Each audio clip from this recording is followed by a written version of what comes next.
Viewers, welcome to TV Metro Mail. You are watching Catch Up, and I am Imamul Haq.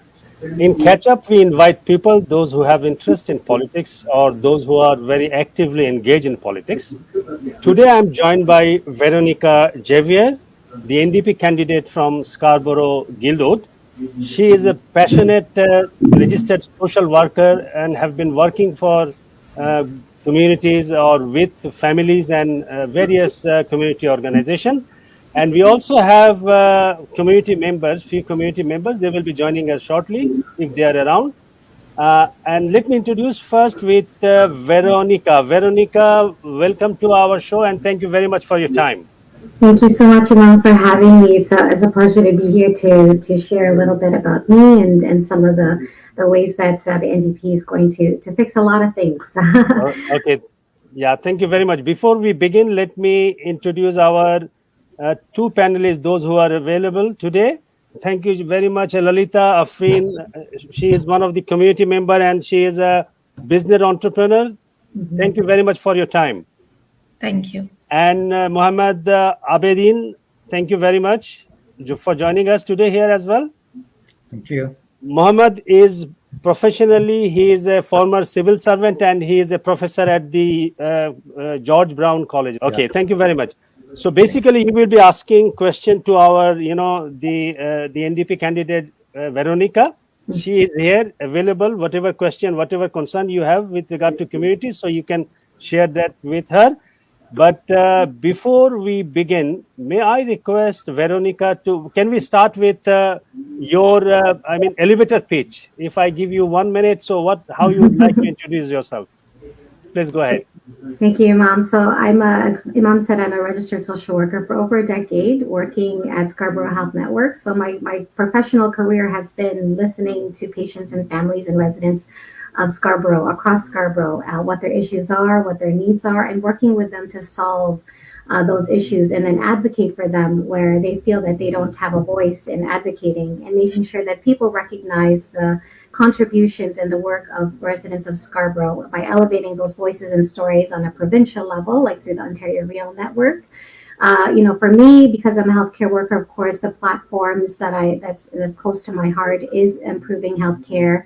I'm also a part-time educator with York University, so education is also close to my heart. And affordability for Scarborough residents, because Scarborough has a lot of working class, and those costs of things are rising. So wanting to make sure we address some affordability issues as well.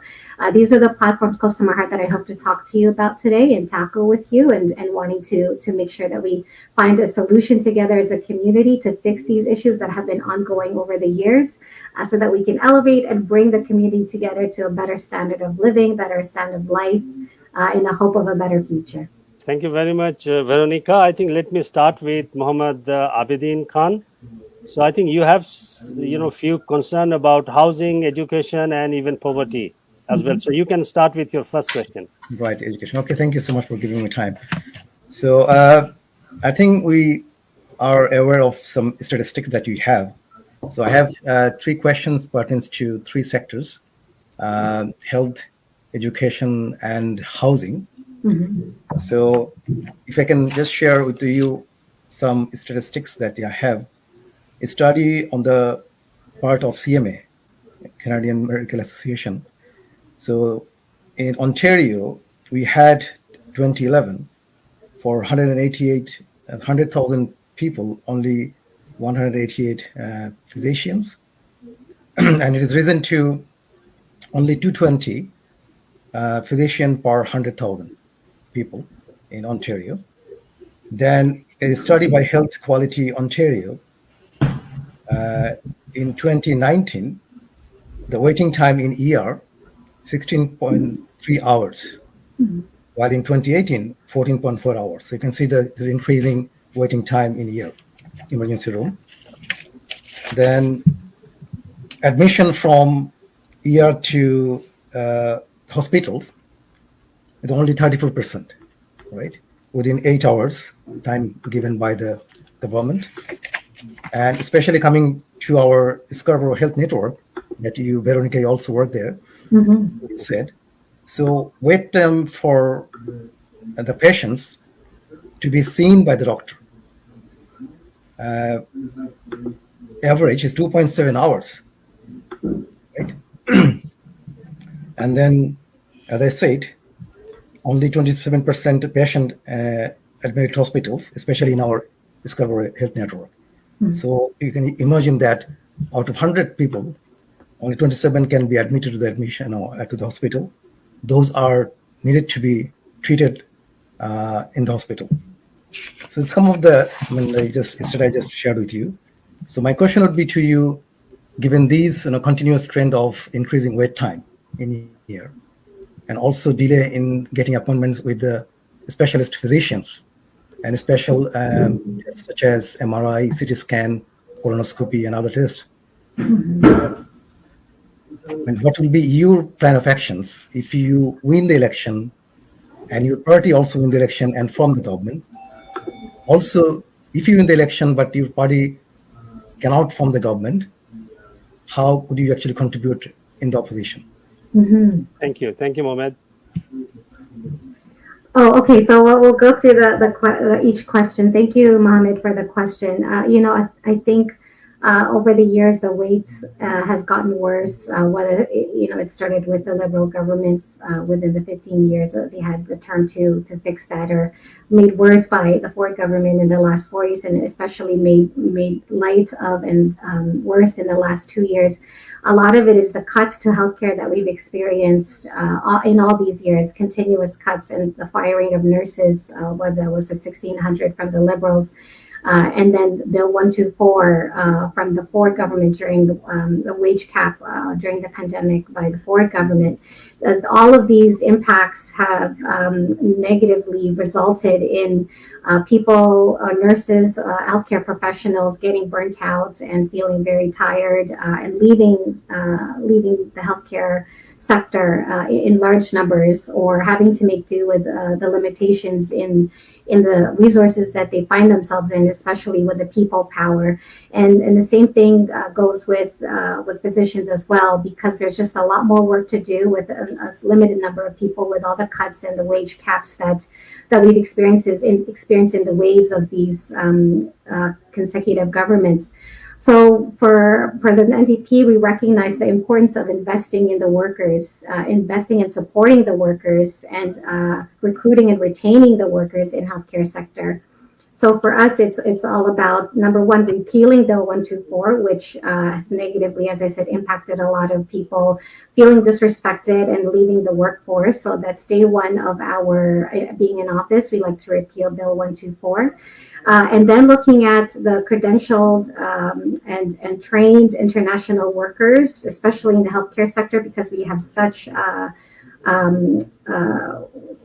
shortage in the healthcare sector. So looking at nurses, internationally trained nurses, and nurses who have also graduated, and connecting them to local jobs, specifically at, for us, that would be at Scarborough Health Network. And Andrea recently announced a funding support to have nurses be hired for our hospital specifically as well, to address that shortage, and whether that's also bringing retired nurses back to the field so they could help mentor graduating nursing students to be able to better transition, and or hiring more physicians. It's our commitment to not just fund the infrastructure that is needed to expand the services, whether that's with expansion and revitalization of the Centenary Hospital or the Birchmount Hospital, or updating the surgical suites, for example, at the General Hospital, which is still quite old. There's some wings at the General that's still back in the 1930s. It looks like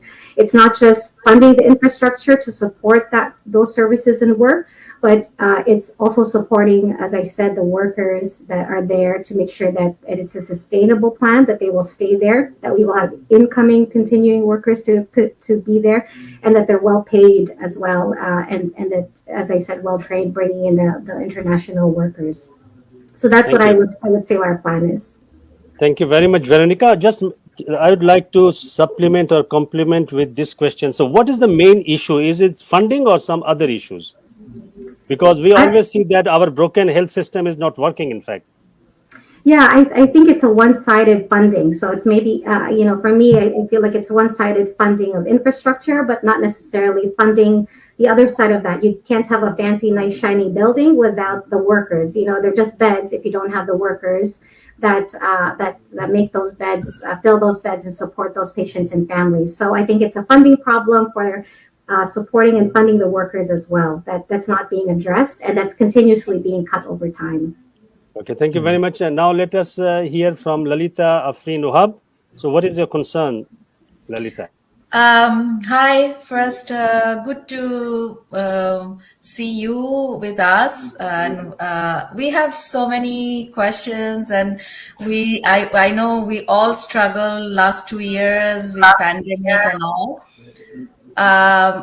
I have just in a brief way, I want to know what is your vision of Ontario for the next 5 years?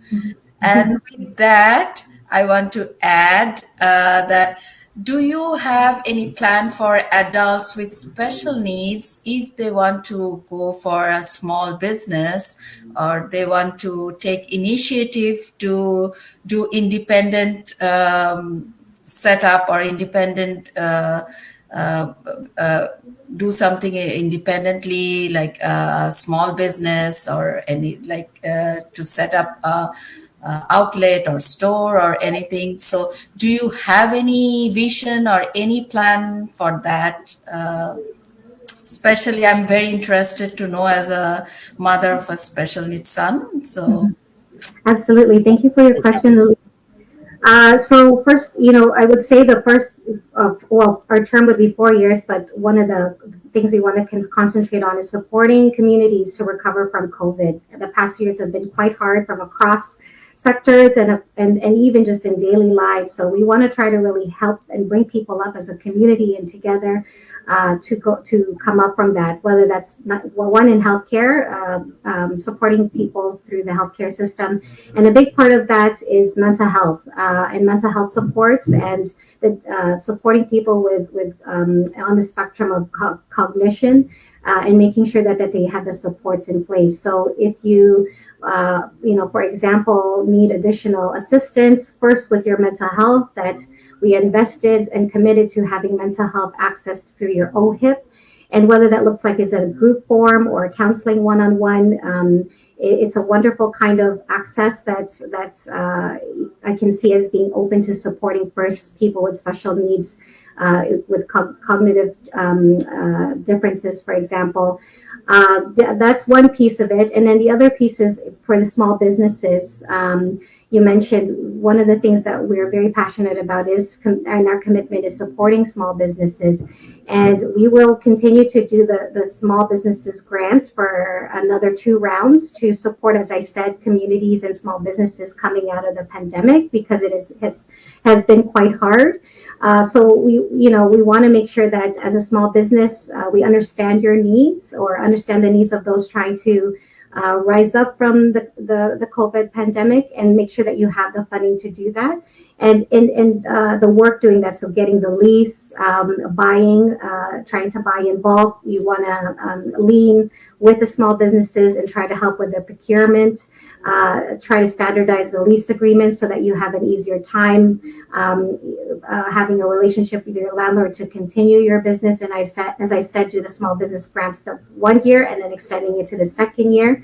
And if you happen to be in the industry with tourism, like so many people in Scarborough, like whether that's restaurant business or a travel agency, for example, we have another tourism grant to continue to stimulate the industry in Scarborough and support small businesses in addition to that in that way as well. So I would say our main focus and what we're really great at is listening to people, listening to what their needs are first, and whether that's a combination of a special needs person and their needs or small businesses and their needs. We encourage people to meet us at the table, to ask to meet with us, so we can understand more of what those special needs are and ways that we can support you. Because the next 4 or 5 years for us is really to listen and support and work with you to find solutions and bring you up as a community, as an individual within that community, and recover from the pandemic. Thank you very much, Veronica. So we have another community member Nusrat Shwati, she is a professional lawyer in Ontario. Nusrat, do you have any specific concern which we like to share with Veronica? Yes, hi Veronica. Good morning. It's nice to have you here with us, with the constituents, and answering our questions. So, what I had in mind is that, federally, you have tied your hands, closed a deal with Prime Minister Justin Trudeau with regard to affordable housing, the program NDP has for a long time. So, how do you implement those in the province, like the budget that the federal Liberals have announced? So, how do you make how do you even differentiate that in the province with the Liberal federal program to NDP provincial program? So, what are the steps that you plan to take in order to boost up these efforts? Thank you, Nasrat, for your question. So, it's the partnership and the intricacies and the details around that. It's positive that the federal NDP is cooperative and working, with the federal Liberals to make sure that we support people in housing as well as dental. They're going to do what they need to do, and what that means. And I'm not sure, the time frame of what that looks like. I'm not privy to that. But what I will say is, we also recognize housing is an important right for our communities, and it's such a need throughout not just the country, not just Ontario, but for Scarborough. So our philosophy is, we're going to go ahead and do what we need to do as a province, so that we can address things right away, and then adjust our plan once we have a better, more tangible sense of what the federal plan is. But we're not going to wait for the federal plan to work itself out, because the needs Okay. of communities is now. So for us, we have a very comprehensive housing plan. We are committed to building 250,000 affordable housing units. 100,000 units of those are going to be social housing that we want to commit to, and in the first year, meet with stakeholders and create a plan to make that happen. 260,000 of those social housing units are already built, so we want to commit to refurbishing that and getting on the repairs. The repair backlog for so many of these housing units that are already there has long been neglected, and many people have been clamoring to make sure that they're fixed so they can have a safe and comfortable place to live. So we're committed to working on that backlog. And even access to housing has been tough, as you know. So we have a plan to also provide a rent subsidy for many folks to access through the Toronto Community Housing Corporation, so that if they do have trouble making their rents, that they will be able to, and we would help them. Our offices can help them connect with the Toronto Housing Communication to access that rent subsidy to help with their rent as a quick way to help with any rent issues. And then also, rent control is quite big for our community in Scarborough. So recognizing that for the Liberals, it's rent control for buildings that are older than 2018. But we also want to bring rent control to buildings that are newer than 2018. So every building really should have rent control. You should be able to pay what the last person paid, and you shouldn't have these huge spikes in rent, that could be in the hundreds to thousands depending on where you are, if it's a newer condo. So we want to bring back rent control. We want to do the rent subsidy. We want to fix this and refurbish a lot of the social housing units that are currently up. And then we want to work to build more houses that people can afford and access, like middle houses, like duplexes and triplexes, and not just the big houses in the suburbs where it's much more difficult for families to access. So we will work on that in the first year that we come into office, and continue to work through that in their first term. And then, as I said, catch up once the federal plan works itself out. And how do you differentiate that with the Premier Doug Ford's plans, like the Well, NDP plans on housing? How do you differentiate your plan from Dark Ford's plans? Why, so why thank is you. it why isn't that good and NDP is good? Thank you, Nusrat, for that. So I would say for us, our always central premise is it's people before profits. That's our always central premise and value. So, for us, it's making sure, with the rent control, it's not about the landlords who are trying to make profits over the rent. It's the people who need access to housing for us. That's very important. We're not trying to be the profits of people trying to make housing a market, because for us, housing is a human right.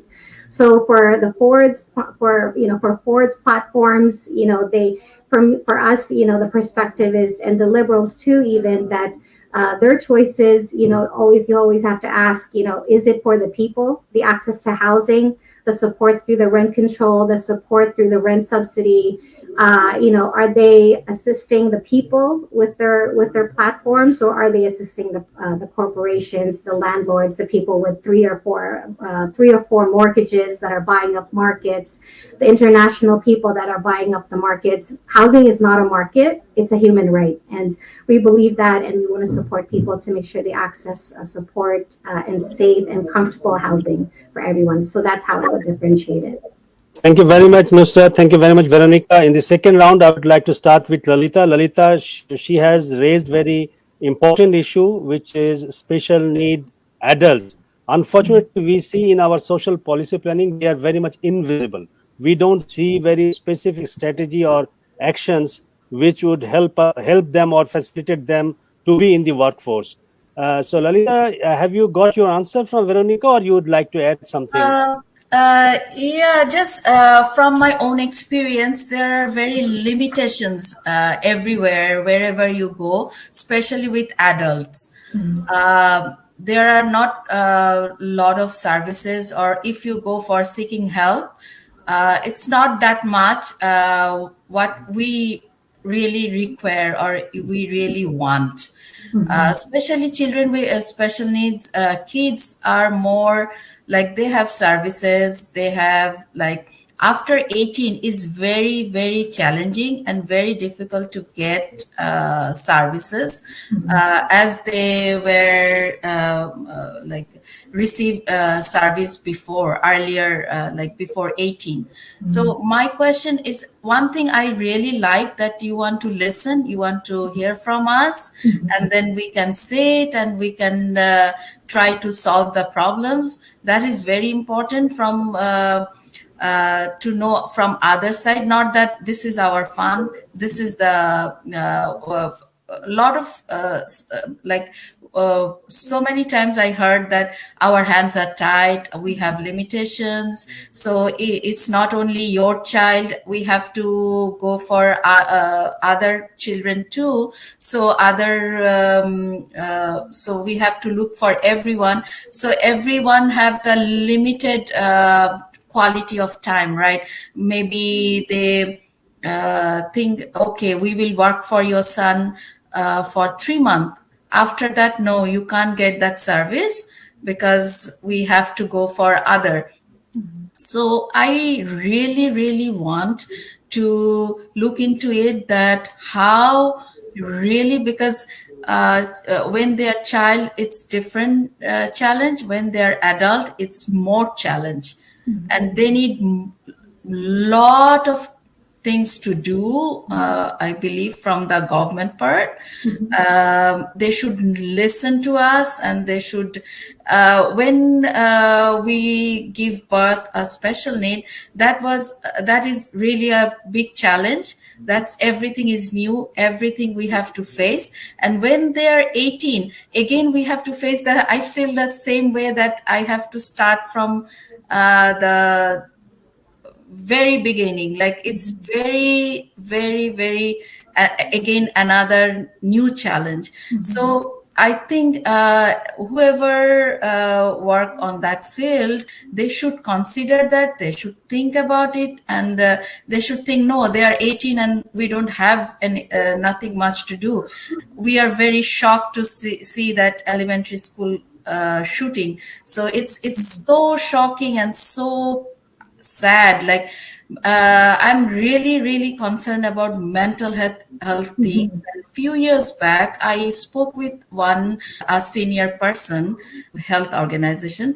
I asked her that why you don't have so much funding. You have so lot of donations coming, and why you are not doing much work for the mental health and mental health issues.